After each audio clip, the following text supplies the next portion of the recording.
အားလုံးမင်္ဂလာပါဒီနေ့မှာတော့ Grow and Development ရဲ့ multiple choice question လေးတွေကိုပြန်ပြီးတော့မှဆက်ပါမယ်အဲ့တော့မနေ့က principle of growth နဲ့ပတ်သက်ပြီးတော့မှပြောတဲ့အခါမှာဒီနေ့က development နဲ့ပတ်သက်ပြီး developmental milestone လေးတွေရဲ့လက်ကျန်ပေါ့နော် growth နဲ့ပတ်သက်တဲ့ principles တချို့ကိုနည်းနည်းပြန်ပြီးတော့မှသွားပါမယ်အဲ့တော့ developmental milestone ကတော့သူက pediatrics မှာဆိုရင်ဒါကအင်မတန်ကိုမှပေါ့နော်အရေးကြီးတဲ့အပိုင်းတွေမှာပါတယ်အဲ့တော့ဒီကလေးတယောက်ရဲ့ development ကို trace လုပ်တဲ့အခါမှာဒီ milestone တွေကိုကိုကသိထားပါမှာဒီကလေးရဲ့ development ဟာ normal development လားဒါမှမဟုတ်ဘူးဆိုရင်သူဒီ delay ဖြစ်နေတာလားဆိုတော့ကျွန်တော်တို့သိနိုင်မယ်ပေါ့နော်ဘယ်မှာအသုံးကျလဲဆို clinical use အနေနဲ့ကလေးကိုကျွန်တော်တို့က delay developmental milestone လို့ suspect ဖြစ်တဲ့ချိန်ကျရင်ဒီ developmental milestone တွေပြန်ပြီးမှ reassess လုပ်ရမယ်အဲ့တော့ဒီ exam approach နဲ့ပြောမယ်ဆိုရင်ကြတော့ဒီဟိုပေါ့ cerebral palsy ပေါ့နော်ဒီအဲ့လိုကလေးလေးတွေဒါကျောင်းသားတွေ final year မှာဆိုရင် examination လုပ်ကြရတယ်လုပ်ကြတဲ့ချိန်ကျရင်ကျွန်တော်တို့ကဒီ case တွေကိုဒီကလေးလေးတွေကို history ယူတဲ့ချိန်ကျရင်ကျွန်တော်တို့ developmental milestone ကို assessment လုပ်ရတယ်malnutrition patient တွေ protein energy malnutrition ကလေးလေးတွေကို assess လုပ်တဲ့အချိန်ကျရင်လည်းပဲကျွန်တော်တို့ဒီ developmental milestone ကိုအသုံးပြုရတယ်ပေါ့နော်အဲ့ဒါကြောင့်မလို့ကိုယ့်ရဲ့ခေါင်းထဲမှာဒီ developmental milestone တွေဒီဘယ်လိုဖြစ်နေရမလဲဆိုရင်ဘယ်အရွယ်မှာဘာဖြစ်တယ်ဆိုတဲ့ key milestone တွေကတော့ခေါင်းထဲမှာရှိနေရမယ် multiple short question တွေနဲ့လည်းအရင် hot topic ဖြစ်တဲ့ဒီအသက်တစ်နှစ်အထိပေါ့နော်ကလေးတယောက်မှာရှိတဲ့ developmental milestone များကိုပြောပါဆိုရင်ဒီဟာလေးကတော့ဒါ summary table ပါ summary table ကိုပဲဒီ milestone ၄ခုပေါ့နော် gross motor fine motor and vision hearing and speech နဲ့ social ၄ခုကိုဒီအသက်ပိုင်းချလိုက်ပေါ့နော်အကျမ်းမြင့်တာကဒီ table လေးကအကျမ်းမြင့်ပဲရှိသေးတယ်အဲ့တော့ဒီ9နှစ်အထိရှိမယ်ပေါ့နော်အကယ်၍ကိုက multiple short question ဖြစ် prepare လုပ်တယ်ဆိုရင်ဥမာ1 year အထိကို developmental milestone ပြောပါဆိုရင်ဒီ table လောက်ဆိုရင်တော့ဒါအရင် perfect ဖြစ်လာတယ်လို့ကျွန်တော်တို့မခေါ်သေးဘူး perfect ဖြစ်တာဒီကျွန်တော်တို့ဒီပုံမှန် textbook တွေထဲမှာဒီတက်ပို့ပြီးကျေပြန့်တဲ့ဟိုပေါ့နော် explanation တွေနဲ့သွားထားတာရှိမယ်အဲ့ဟာလေးတွေကျွန်တော်တို့ကဖြေပေးကြရမှာဖြစ်တယ်ပေါ့နော်ဒီမှာတော့ multiple choice question ကိုလေ့လာတဲ့ချိန်ကျရင်လည်းပဲဒီ table ကိုအခြေခံပြီးတော့မှပဲသွားတယ်ဒါပေမဲ့ multiple choice ကလည်းပဲသူကဘာပါလာမလဲဆိုရင် additional milestone လေးတွေကိုနည်းနည်း point out လုပ်သွားတာလေးတွေပါလိမ့်မယ် individual portion လိုက်ပေါ့နော်ဒီ additional milestone လေးတွေ point out လုပ်သွားလေးပါမယ်အဲ့ milestone လေးတွေကိုလည်းပြန်ပြီးတော့မှကိုကဘာလုပ်ထားလို့ရလဲဆိုရင်ကိုယ့်ရဲ့ဒီ multiple short question prepare လုပ်တဲ့အချိန်ကျရင်အဲ့ milestone လေးတွေပြန်ပြီးတော့မှထည့်ရေးသွားမယ်ဆိုရင်လည်းအဆင်ပြေတယ်ပေါ့နော် anything is fine မှာအဲ့တော့ဒီနေရာမှာကျွန်တော်တို့တစ်ချက်ပြန်ပြီးတော့မှပြောရမယ်ဆိုရင်เนาะအဲ့တော့ဒီ multiple short question or multiple choice question or and also for the ဒီ clinical examination အတွက်ကော clinical history and examination အတွက်ကောအရေးကြီးတဲ့အပိုင်းတစ်ပိုင်းဖြစ်တယ်ဆိုတဲ့အတွက်ကြောင့်မလို့ဒီဇယားကွက်လေးရတော့တေချာပေါ့နော် by heart ပဲတေချာပြန်ပြီးတော့မှဖတ်ကြမှတ်ကြရမှာဖြစ်ပါတယ်เนาะဒီကတော့အခု multiple choice question ဖြစ်သွားမှာပဲဖြစ်တဲ့အတွက်ကြောင့်မလို့တော့ဒီအသေးစိတ်ကိုတော့ဒီ multiple choice လေးတွေရှင်းရင်းနေပဲပြောသွားပေးပါမယ်ပေါ့နော်အဲ့တော့ပထမအဦးဆုံးအနေနဲ့ဆိုရင်တော့ overall သူကမေးထားတယ်ပေါ့နော် the following statement about the ဒီ normal development နဲ့ပတ်သက်ပြီးတော့မှမေးထားတယ်အသက်2နှစ်ရောက်ပြီဆိုရင်တဲ့ကလေးလေးဟာတဲ့ pages တွေကိုတဲ့turn the page once at a time ပေါ့နော်အဲ့တော့ကလေးလေးဟာအသက်2နှစ်မှာဆိုရင်ကလေးလေးတွေဒီစာအုပ်ဖတ်တတ်ပြီလားကတ်တွန်းစာအုပ်လေးတွေစပြီးလန်တက်ပြီလားဆိုရင်လန်တက်ပါပြီ true ဖြစ်ပါတယ်ပေါ့နော်အဲ့တော့ development ကျွန်တော်အနေနဲ့ဆိုရင်ကျတော့ဒီ multiple choice question ကိုမြန်မြန် review လုပ်မယ်ဆိုရင် practice လုပ်ပြီးသွားပြီဆိုရင်ကိုယ့်ရဲ့ table လေးမှာပေါ့နော်ဒီဟာဒီ multiple choice question point ဆိုတာလေးကို highlight တော့၎င်း star လေးတော့၎င်းသွားပြီးတော့မှပေးထားနိုင်ပို့ပြီးတော့မှ exam နီးလို့ review လုပ်တဲ့ချိန်ကျရင်ပို့ပြီးတော့မှအဆင်ပြေမယ်ပေါ့နော်အသက်15နှစ်မှာတဲ့ကလေးတစ်ယောက်က Tower of 6 cubes ကိုတည်ဆောက်နိုင်ပြီဆို actually အသက်15နှစ်မှာ Tower of 6 cubes ကိုတည်ဆောက်နိုင်မှာမဟုတ်ဘူးเนาะ usually တဲ့သူကTower of 6 cubes ဒီ usually အသက်2နှစ်ရောက်တဲ့အချိန်မှာတည်ဆောက်နိုင်မှာဖြစ်ပါတယ်မဟုတ်ရင်သူက15နှစ်ဆိုရင်ဒီတစ်နှစ်ခွဲမှာရှိမယ်2 cube 3 cubes လောက်ထိပဲရမယ်6 cubes တော့သူမရသေးဘူးပေါ့နော်ပြီးတော့မှ squint at the age of the 6 month ဒီတဲ့ definitely abnormal ပေါ့နော်ကလေးတစ်ယောက်ရဲ့မျက်လုံးမှာ squint ရှိတတ်လားဆို intermittent squint လေးတွေရှိတတ်တယ် intermittent squint လေးတွေ usually up to 4 to 6 months ထိရှိတယ်6လရောက်ပြီး persist ဖြစ်နေတယ်ဆိုရင်တော့အဲ့ဒါက ophthalmology assessment လိုပါတယ်အဲ့အတွက်ကြောင့်မလို့ဒါကကြတော့ true ဖြစ်သွားမယ်ပေါ့နော်အဲ့တော့6လမှာကလေးရဲ့မျက်လုံးကဆွေမနေသင့်တော့ဘူးပေါ့နော် and then ပြီးရင်တော့ခုကြတော့ 1 year old can retrieve a dry hidden under a cap or cushion ပေါ့နော်ဒါကတော့ဘာလို့ဆိုလိုချင်တာလဲဆိုရင် object permanence လို့ခေါ်တဲ့ milestone ကိုဆိုလိုချင်တာဖြစ်တယ်ကလေးတစ်ယောက်ဒီပစ္စည်းတစ်ခုရှိမှန်းကိုသူသိနေပြီသူမမြင်ရတော့လည်းပဲဒီပစ္စည်းသူပိုင်ဆိုင်မှန်းပေါ့နော်သူရဲ့သူရှိမှန်းသိနေတဲ့ဟာကိုပြောတာ तू မမြင်ရတော့ပြီမဲ့ तू မှာဒါပါတော့အယုတ်တစ်ခုပေးလိုက်တယ်ဆိုအဲ့အယုတ်လေးကိုကဖွက်လိုက်တဲ့အချိန်မှာအဲ့အယုတ်ဒီ तू မြင်မှုမှန် तू ပိုင်ဆိုင်ထားမှန်း तू သိနေတဲ့ဟာ object permanence လို့ခေါ်တယ်အဲ့ object permanence ကဒီ usually 6လနဲ့12လလောက်ဆိုရင်စရပြီဖြစ်ပါတယ်ပေါ့နော်အဲ့တော့တစ်နှစ်ဆိုရင်အဲ့တော့ကလေးလေးကြီးသူ့အယုတ်ကိုဖွက်ထားရဲဆိုရင် तू ရှာတတ်ပြီပေါ့နော်အဲ့တော့သူ့ရဲ့ဆွဲလန်းမှုတဏှာရောစရှိလာပြီသူငါဆိုရဲပေါ့နော်ဆွဲလန်းစိတ်ကသူ့မှာစပြီးတော့မှရှိလာပြီပေါ့သူပိုင်ဆိုင်နေဆိုတာ तू သိလာပြီပေါ့နော် and then ပြီးတော့မှ5 years ရောက်တဲ့ချိန်ကျရင်နော်ကလေးလေးတွေဒီ scan copy a square but not a triangle ကိုဆွဲတတ်ပါပြီ square လဲဆွဲတတ်ပြီဖြစ်ပါတယ်9နှစ်ဆိုရင်ကြာတော့ဒါ but not a triangle လို့ပြောရတဲ့ကြောင့်ဒါ false ဖြစ်တယ်ပေါ့ဒါကတော့ overall developmental milestone တွေပဲတစ်ခုတည်းလုံးဝနေခြုံမေးတာပေါ့မားနိုင်ကြီး chance အရင်များတယ်တကယ်စမျိုးပဲexam setting လုံးများဘာလို့ဆို multiple choice question တွေအများကြီးလဲတွေ့ရမယ့်အချိန်ရနောက်ခုပါလဲဆိုတခြား subject တွေလဲရောသပြုံခန့်နေအောင်တွေ့တဲ့အချိန်ကျရင်ဒီလိုမျိုး overall ကြီးခြုံမေးတဲ့အချိန်ကျရင်တော့ဟုတ်လားမဟုတ်လားပေါ့နော်အဲ့လိုမျိုးတဏှာဖြစ်ဖွယ်အခြေအနေမျိုးတွေအများကြီးရှိပါမယ်Okay နံပါတ်2ကကြတော့ regarding the food and newborn baby ဒါလေးကတော့ growth နဲ့ပတ်သက်ပြီးပြန်ပြောထားတာဖြစ်ပါတယ် average birth weight ပေါ့နော်ကလေးတယောက်ရဲ့ average birth weight က3 to 3.5 kg ပတ်ချလဲဆိုတော့ true ပေါ့နော် average length of the newborn ဒီကလေးတယောက်မမွေးချက်မှာ average length က50 inches အဲ့မှာ50ဆိုတဲ့စကားလုံးအမြင်အများသောဖြင့်ဖြေကောင်းဖြေမိလိမ့်မယ် unit ကိုသတိထားပါ usually the မွေးကင်းစကလေးတယောက်ရဲ့ length က50 cm ဖြစ်ပါတယ်50 inches မဟုတ်ပါဘူးဒါလေးကိုတစ်ချက်သိထားမှာဖြစ်ပါတယ်နော်တစ်နှစ်ရောက်ပြီဆို75 cm နှစ်နှစ်ကနေစပြီလို့5 cm per year နှုန်းနဲ့တဖြည်းဖြည်းကလေးလေးကကြီးလာမှာပဲဖြစ်ပါတယ်ပေါ့ပြီးတော့မှ average occipitofrontal circumference OFC က35 cm ဆိုတော့မွေးကင်းစမှာဆိုရင်30နဲ့မှ5 cm ရှိရဆိုတော့ true ဖြစ်ပါတယ်တစ်နှစ်ရောက်ရင်တစ်နှစ်ဆိုတာ12လရှိတော့35အောင်12နဲ့ပေါင်းတော့40နဲ့မှခွန်နှစ်နှစ်ဆိုရင်နှစ်ထပ်ပေါင်း40နဲ့မှ9ဟုတ်ပြီနော်9နှစ်ဆိုရင်တော့51ပေါ့နော်ရှိပါတယ်တဲ့ okay ပြီးရင် mid and circumference ကလေးလေးရဲ့ nutrition ကို assessment လုပ်တဲ့ mid and circumference က at part မှာဆိုရင်ဘယ်လောက်ရှိလဲဆိုရင် 10.5 cm အဲ့ဒါကိုတော့15 cm ဆိုတော့ false ဖြစ်သွားပြန်နေပေါ့နော် bed weight ဒီ approximately develop at 5 to 6 months မွေးကင်းစားက3 kg ဆိုရင်5 to 6 months ဆိုရင်2ဆလောက်တော့တက်လာပြီဆိုရင်လည်းအဲ့ဒါ true ဖြစ်ပါမယ်ပေါ့ဒါကတော့သူကဘာလဲဆိုရင်လုံးဝ normal growth ရဲ့ဘာလဲဆိုရင် parameters တွေကိုမေးထားတဲ့သဘောဖြစ်တဲ့အတွက်ကြောင့်လို့ we have to clarify clearly ပေါ့နော် clearly သေချာသိဖို့တော့လိုပါလိမ့်မယ်မှတ်သားမယ်ထင်မှာဒါဆိုရင်ဒါကဘယ်လိုကဏ္ဍမှတ်ရတာခက်တဲ့သူတွေဆိုတော့နည်းနည်းအကြက်ရိုက်မဲ့ question မျိုးဖြစ်ပါတယ်Okay developmental milestone ကိုဒီဟာကြားတော့ပါလဲဆိုရင်အသက်4လမှာတွေ့ရမယ် developmental milestone ကိုပြောထားပြီးပေါ့เนาะ4လမှာတွေ့ရမယ် developmental milestone ဆိုရင်ဟုတ်ပြီเนาะ roll over ဒီ usually 6လမှာရပါမယ် conjugate eye movement ဆိုတာကမွေးကင်းစကလေးတယောက်ရဲ့မျက်လုံးကဘယ်နဲ့ညာနေရconjugate မဖြစ်သေးဘူး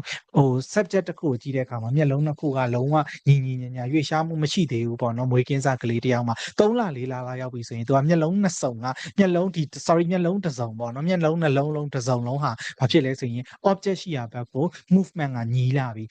initial မှာဒီ conjugate ဖြစ်နေတာကနေ3လ4လဆိုရင် conjugate စရလာပြီအဲ့အတွက်ကြောင့်မလို့ conjugate eye movement ဆိုရင်တော့ true ဖြစ်ပါမယ်ဒါဟာtable ထဲမှာမပါတယ်ဒီ milestone တစ်ခုဖြစ်တဲ့ကြောင့်တေချာမှတ်ထားမယ်ဒီမှာပါတယ်ပြီးတော့မှဒီ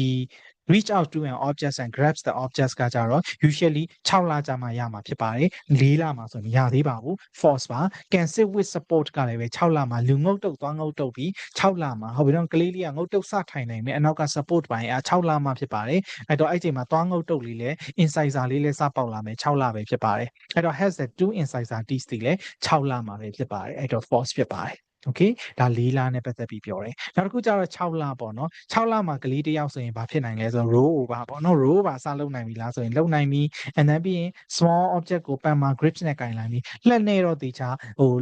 လက်ချောင်းလေးတွေ fine movement လေးတွေသုံးပြီးမကင်နိုင်ပြီပစ္စည်းတစ်ခုပေးလိုက်ရင်တော့လက်နဲ့ grabs လုပ်နိုင်ပြီ အဲ့ဒါက true ဖြစ်ပါတယ် transfer from an object from one hand to another လက်တစ်ဖက်ကနေတစ်ဖက်ကိုလည်းပစ္စည်းကိုသူရွှေ့တတ်ပြီးမှန်ပါတယ်လက်ထဲကနေပါးစပ်ထဲကိုလည်းစထည့်တတ်ပြီးဖြစ်ပါတယ်เนาะပြီးတော့မှအတန်ကြားရင် turn လုပ်တတ်ပြီးလှည့်တတ်ပြီးဆိုလဲ turn to the voice of sound ဆိုရင်လည်း true ဖြစ်ပါတယ် put solid food into the mouth ခုနကပြောလို့ပဲပစ္စည်းကို object ကိုကင်ပြီးတော့မှပါးစပ်ထဲကိုစထည့်တတ်ပြီးဆိုရင်လည်းပဲဒါဟာ true ဖြစ်ပါတယ်ပေါ့ဒါကြတော့6လနဲ့ပတ်သက်ပြီး milestone ဖြစ်ပါတယ်Okay အဲ့ပြီးတော့မှ full time 6 month over ဒါလည်းပဲ6လနဲ့ပတ်သက်ပြီး6လကြတော့6လနဲ့ပတ်သက်ပြီးမေးထားတယ် sit but need to be prop တော့ that means sit with support အနောက်ကနေအမီတစ်ခုရှိရင်ကလေးလေးထိုင်နိုင်ပြီဆိုတော့ true ဖြစ်ပါတယ် reach with a strong hand preference strong hand preference ညာချင်းဘယ်တန်ညာတန်ပေါ့နော်အဲ့တော့ကလေးလေးဟာ6လဆိုရင်ဘယ်တန်ညာတန်မရှိသေးဘူးလက်နှစ်ဖက်လုံးကိုပဲစပြီး3ရအောင်မှာဖြစ်ပါတယ်တစ်နှစ်အောက်ကလေးတစ်ယောက်မှာဘယ်တန်ညာတန်ဆိုတာမရှိရပါဘူးတစ်နှစ်အောက်ကလေးတစ်ယောက်မှာဘယ်တန်သို့မဟုတ်ညာတန်ပြက်ပြက်သားသားတွေ့နေပြီဆိုရင်တစ်ဖက်ကမလုတ်တဲ့ဖက်က neurological deficit များလားဆိုတာအမြဲတမ်းစဉ်းစားရမှာဖြစ်ပါတယ်တစ်နှစ်အောက်ကလေးဒီဘယ်လက်ကောညာလက်ရောအသုံးပြုရမှာဖြစ်ပါတယ်အဲ့တော့ strong hand preference ဒီ6လမှာမရှိရသေးပါဘူးအဲ့တော့ false ဖြစ်ပါတယ်အဲ့တော့ mark ခုံအနေထား one pro mark ခုံအနေထားထားလိုက်တဲ့အခါမှာတဲ့ခေါင်းလေးက lift head ပေါ့နော်အပေါ်လေးမော့လာမယ် support the upper trunk on the extended hand ကလေးလေးဒီပုံမှာပြထားသလိုပဲလက်လေးကို extend လုပ်ပြီးတော့မှသူ့ရဲ့ trunk ကိုသူ hold လုပ်ထားတယ်ပေါ့နော်အဲ့တော့သူဒီ prone position မှာဆိုရင်ခေါင်းလေးမတော့လေးနဲ့ဟုတ်ပြီနော်လက်လေးကိုဟိုလုပ်ပြီးပေါ့နော်လုံးဝဘာမသုံးနိုင်သေးဘူးလဲဆိုရင်ဒူးကောင်းနဲ့လက်ဖွားကို hands ကိုသုံးပြီးတော့မှတော့မထနိုင်သေးဘူး extended arm ကြီးတစ်ခုလုံးနဲ့ပဲသူအဓိကထသေးတယ်ပေါ့နော်ဒီပုံလေးကိုမှတ်ထားပါအဲ့ဒါ6လပါပြီးတော့မှ fix and follow ရဲ့ moving face ဆိုရင်လည်းပဲအဲ့ဒါဆိုရင်တော့သူကအဲ့ moving face ကိုသူလိုက်ပြီးတော့မှကြည့်နိုင်ပြီဆိုရင် true ပါ and then ပြီးရင် moral reflex က brick symmetrical ရှိရမယ်ဆိုရင် brick symmetrical moral reflex မရှိအောင် moral reflex ဒီကျွန်တော်ပြောပြီးသား6လဆိုရင် disappear ကိုဖြစ်ရတော့မှာဖြစ်ပါတယ်အဲ့အတွက်ကြောင့်မလို့ဒါက false ဖြစ်ပါတယ်နောက်တစ်ခုကျတော့9လရောက်သွားပြီ9လရောက်သွားတဲ့အခါမှာဆိုရင်ねဘာတွေဖြစ်မလဲဆိုတော့ရှေ့က6လအထိဟာအကုန်လုံးရှိပြီးဖြစ်ရမယ်ပေါ့လေနော်အဲ့တော့ transfer an object from one hand to another ဆိုရင်လည်း true ဖြစ်ပါမယ် toilet train ကတော့ဘလို့မှမရနိုင်ဘူးအရန်ကိုငယ်လွန်းသေးတယ်2နှစ်3နှစ်မှပဲ toilet train ကရမှာဖြစ်တယ်အဲ့တော့ကြောင့် false ဖြစ်ပါတယ် clap hand in imitation လက်ခုပ်တီးပဲရွှေလက်ခုပ်ကြီးတီးပါအောင်ဆိုရင်ကလေးလေးတွေဒီအသက်6လမှတီးတတ်မှာဖြစ်ပါတယ်เนาะအဲ့တော့ false ဖြစ်ပါတယ် distress by approach with the stranger ပေါ့နော် social anxiety လို့ခေါ်ပါတယ် social anxiety ဆိုတာ that mean သူနဲ့မသိတဲ့လူဆိုရင်နည်းနည်းလေးစပြီးတော့မှသူ distract ဖြစ်လာပြီပေါ့နော်အဲ့တော့တိတ်သူ့အတွက် convenient မဖြစ်တော့တဲ့အနေအထားတစ်ခုရောက်လာပါလိမ့်မယ်ဒါ9လလောက်ဆိုရင်တစ်နှစ်ဆိုရင်သူတစ်စိမ်းနေစီလိုက်တော့မှာမဟုတ်ပါဘူးအဲ့တော့ကြောင့်ဒါကအဲ့တော့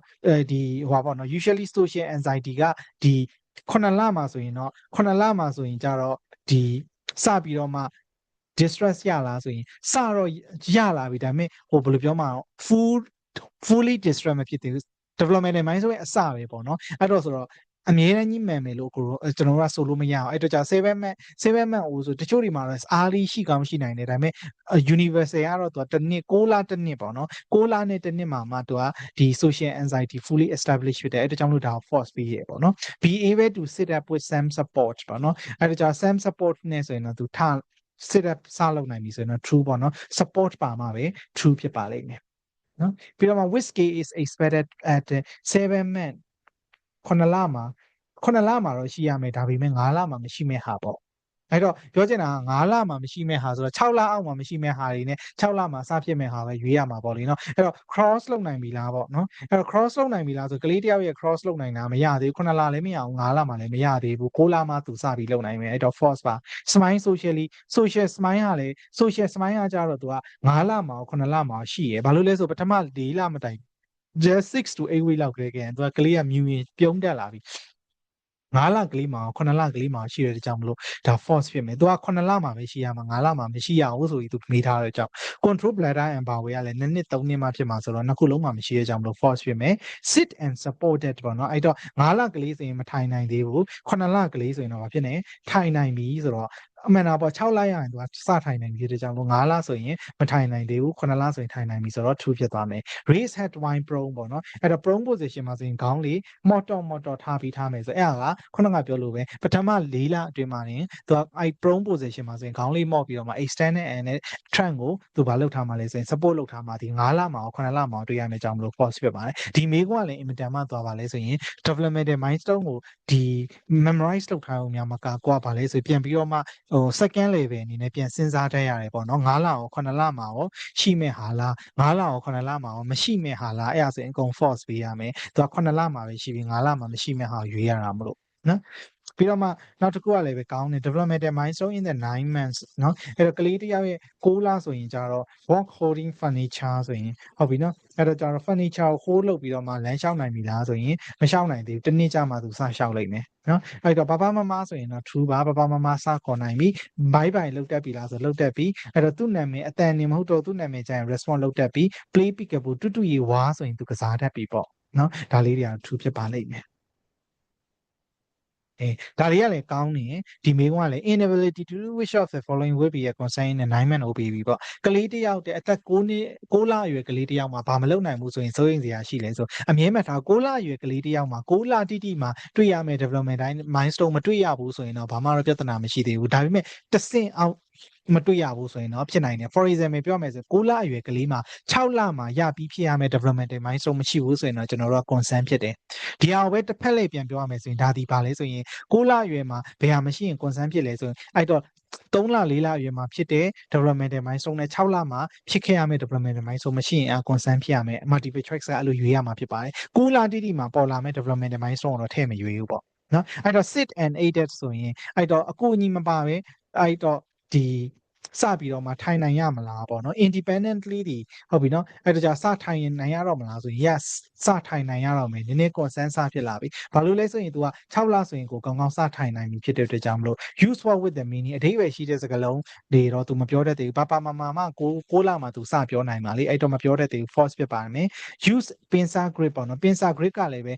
pincer grip ဆိုတာလက်ချောင်းလေးတွေတုံးပြီးတော့မှလက်မနဲ့လက်ညှိုးကိုတုံးပြီးတော့မှပစ္စည်းကို grabs လုပ်တာပေါ့အဲ့တော့ဒါပေမဲ့အဲ့ဟာကတစ်နှစ်မှရမှာ6လမှာမရအောင် false put food into the mouth ခုနကပြောသလိုပဲ6လရွယ်ရောက်ရင်ကောင်းကောင်းကြီးကိုပါလုပ်နိုင်ပါဇက်သေးကိုပစ္စည်းတွေထည့်တတ်ပြီးအဲ့မှာမထည့်နိုင်သေးဘူးဆိုရင်အဲ့ဒါ concern ဖြစ်တယ်ပေါ့အဲ့တော့ from one object to from one hand to another ကို object ကို transfer မလုပ်နိုင်ရင်လည်းအဲ့ဒါပြဿနာရှိတယ် true ပါ